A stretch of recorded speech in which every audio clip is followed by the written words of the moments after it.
ఎందుకు చేయాలనే ప్రశ్న చూద్దాం.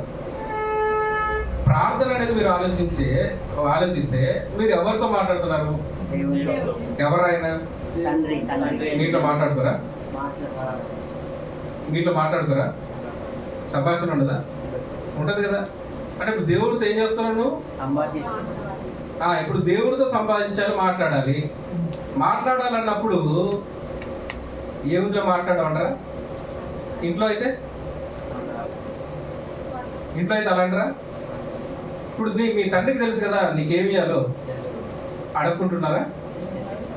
అడుగుతారు కదా. ఇక్కడ 3 విషయాలు ఉంటాయి. ఒకటి, నీ అంతకు నువ్వు సంపాదించుకునేవి. ఆ తండ్రిని అడగాల్సిన అవసరం లేదు.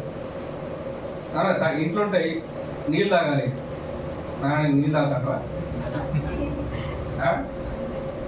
అనవు కదా, అనవు. కొన్ని తండ్రి సహాయంతో పొంది, అంటే తండ్రి అడిగి అక్కడి నుంచి మనం పొందుకునే కొన్ని ఉంటాయి. మూడవది, తండ్రి మాత్రమే ఇచ్చేది. డిఫరెన్స్ ఉందా లేదా? 3 రకాలుగా అడుగుతాం మనం. కొన్నిసార్లు నీ అంతటి ఇవ్వనప్పుడు అడగాల్సిన అవసరం ఏమి, అది నీకు ఇవ్వడానికి కదా అక్కడ పెట్టింది, నువ్వు తీసుకో. అర్థమైందా? అది నీకు ఇవ్వడానికి కదా నీళ్ళు పెట్టింది, అక్కడ తీసుకో. అడగటం ఎందుకు దానికి? అంటే ఒక పర్మిషన్ అవసరం లేదు, ఒకరిని అడగాల్సిన అవసరం లేదు. ఆటోమేటిక్గా నువ్వేం చేసినని తీసుకోవచ్చు. కానీ ఏదైనా ఒక వస్తువు తీసుకెళ్ళాలనుకుని ఎవరిని అడగాలి? పలానా వ్యక్తి పలానా బైక్ తీసుకెళ్ళాలనుకున్నావు, ఎవరిని అడగాలి? అడగరా వద్దా? అడగాలి. అడుగుతున్నా లేదా? అడుగుతున్నా. ఇక ఆయన మాత్రమే ఇచ్చేదనుకో, నీ ఆస్తంతా నాకు రాయాలి ఇస్తాడా? ఆయనకి ఎప్పుడు బాగా తెలుసు, ఆ టైంకి ఇస్తాడు. ఇప్పుడైతే ఇవ్వడు కదా. దేవుడు కూడా అంతే కదా. దేవుడు ఈ సృష్టిని ఇచ్చాడు, సృష్టిలో ఎన్నో వనరులు ఇచ్చాడు. నువ్వు తినాల్సింది, తాగాల్సింది ఏదైతే అది నీకు ఇచ్చారో అది తీసుకో. కొన్నేమో దేవుని సహాయాన్ని బట్టి మనం పొందుకునే ఉన్నాయి. ఖచ్చితంగా అక్కడ ఏం చేయాలి మనం? దేవుడిని అడగాల్సిందే కదా. కొన్ని దేవుడు లేకపోతే జరగవు. గర్భాలు దేవుడి బహుమానం ఉంటాయి కదా. ఎవరి వాళ్ళది? దేవుడు మాత్రమే ఇవ్వగలరు. అంటే దేవుడే ఇచ్చేది తప్ప అది ఎవరు ఇచ్చేది కాదన్నప్పుడు ఎవరు వేడుకోవాలి మనం? దేవుణ్ణి వేడుకుంటే ఇస్తాడు. కాబట్టి ఇప్పుడు అడగలవద్దంటే ఏం చెప్తారు మీరు? ఖచ్చితంగా అడగాల్సిందే కదా. ఇప్పుడు ఆయన ఇస్తాడు అని చెప్పి తండ్రితో అసలు కుటుంబాలు అస్సలు మాట్లాడుకుంటున్నారు. ఎటువంటి పరిస్థితి అది? కుటుంబమేనా? ఎంత నీకు అడగక ముందే ఇచ్చిన ఏం చేయాలి? తండ్రితో సహవాసం అనేది, సాన్నిధ్యం అనేది ఖచ్చితంగా ఉంటుంది. కాబట్టి ఖచ్చితంగా అడగాలి. అందుకోసమే దానికి చెప్పిన పదం ఏంటంటే, యేసు ప్రభువు చెప్పారు, ఏమన్నాడంటే, అడుగుడి మీకు ఇవ్వబడును, వెదకుడి దొరుకుడు, తట్టుడి. ఇప్పుడు ఏడిది? అడుగుడి, ఆసు, ఇంకా తర్వాత దేవుని అడగాల్సిందే. ఎందుకంటే ఒక్క మాట చెప్తాను ఎగ్జాంపుల్, మీరు చాలా టైం అయిపోయింది కాబట్టి. దావీదు ప్రతిదీ దేవుని అడిగాడు. దేవుడు అడగకుండా ఇచ్చాడు. చేయాలన్న ప్రతిదీ ఏం చేశాడు? తను నీ యుద్ధానికి వెళ్ళాలా, ఎవ్రీ గుడ్ టైం ఏం చేశాడు ఆయన? బ్యాడ్ టైం కాదు అది, దేవుడు సంప్రదించలేదు కాబట్టి ఏమైంది? తండ్రి ఆమెతో నేను పోవాలనుకుంటున్నాను అడిగినాడు. బత్షెబా కావాలనుకున్నప్పుడు ఎవరు అడగాలి? అడగలరా? ఎంత నేరం అయింది అప్పుడు.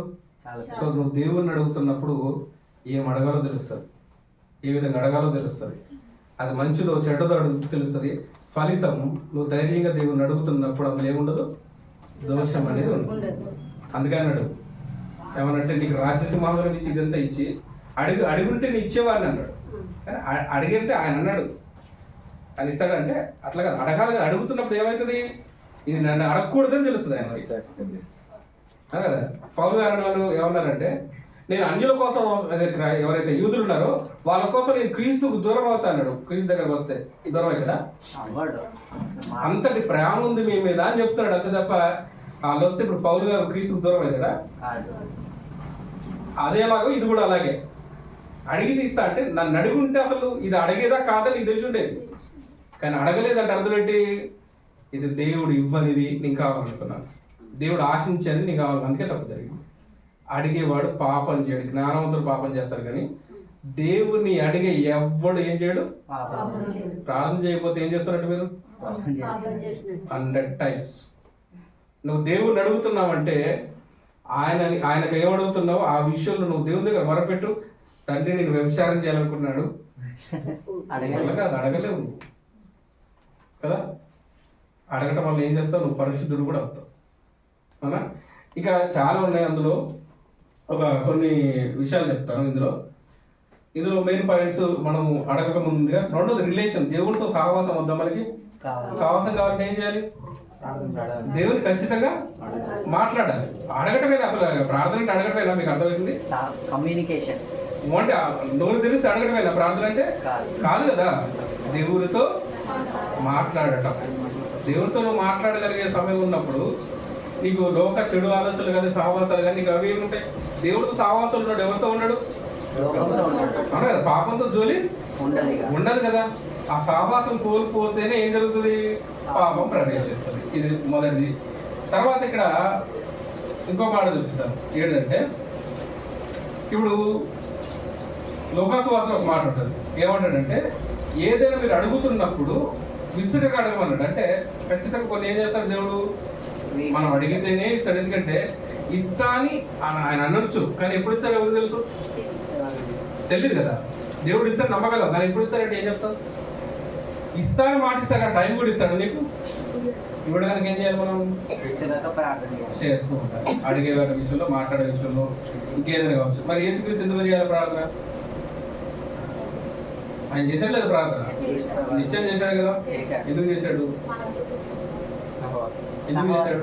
అన్ని కాలం ఓన్లీ అడగడం ఒకటేనా? కాదు కదా.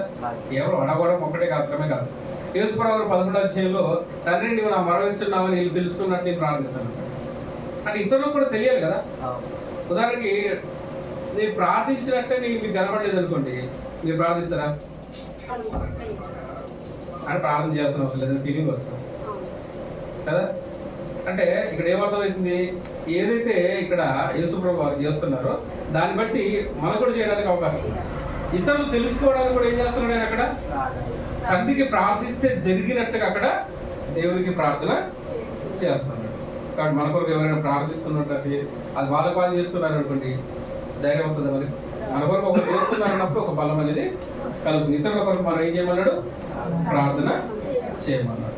కాబట్టి ఏ విషయంలోనైనా మనం ప్రార్థించే విషయంలో యేసుప్రభువు గారు కూడా ఒక మాట అన్నాడు. ఏమన్నాడు తెలుసా? యేసుప్రభువు తన శిష్యుల విషయమే సాతాను మిమ్మల్ని కోరుకున్నాడు, కానీ సాతాను గోధుమల వల్ల జల్లింపకుండా ఉన్నట్లు నేను ఏం చేశాను, వాళ్ళ కోసం ఏం చేశాడని ప్రార్థించాడు. అంటే వాళ్ళ ఎవరి కోసం అంటే దేవుడు ఏదైనా చేయగలడు, కానీ నువ్వు ఇతరుల పట్ల ఎలాంటి ప్రేమ చూపిస్తున్నావు, ఎంత ఆసక్తిని చూపిస్తున్నావు, దీన్ని బట్టి దేవుడు అట్లా మౌనంగా ఉంటాడు. చేస్తాడో చేయడా, ఏం చేస్తున్నాడు, వారి పట్ల ఎట్లా ఆలోచిస్తున్నాడు. యేసుప్రభువు ఏం చేశాడు, గోధుమల వల్ల అంటే జల్లలు వేస్తే ఏం జరుగుతుంది, ఏం జరుగుతుంది, తాళంతా కిందికి వెళ్ళిపోతే అవి మాత్రమే మిగులుతాయి కదా, అవునా. అలా జల్లించి వీళ్ళు రాలిపోకున్నట్లు వాళ్ళ కోసం ఏం చేశాడు, అనుదినం కూడా నేను ప్రార్థించాను తండ్రి వాళ్ళని కాపాడామని చెప్తాను. అంటే వాళ్ళని వాళ్ళు కొంచెం చేస్తారో లేదా అంటే దేవుడితో మాట్లాడడం ఒకటే విషయం కాదు కదా, ఒక పర్సనల్ విషయమే కాదు. ఇతరుల కొరకు, నీ కొరకు మాట్లాడడం, కమ్యూనికేట్ చేసుకోవడం. తండ్రిని చూసుకోండి, తండ్రి విషయంలో మీరు ఆ కుటుంబ విషయంలో చూడండి, ప్రార్థన ఎలా వద్దా, అడగాల వద్దని మీకు తెలుస్తుంది. ఏ విషయం అందైనా కుటుంబాన్ని చూస్తే ఎవరు గుర్తొస్తారు మనకి, దేవుడు ప్రతిబింబిస్తాడు.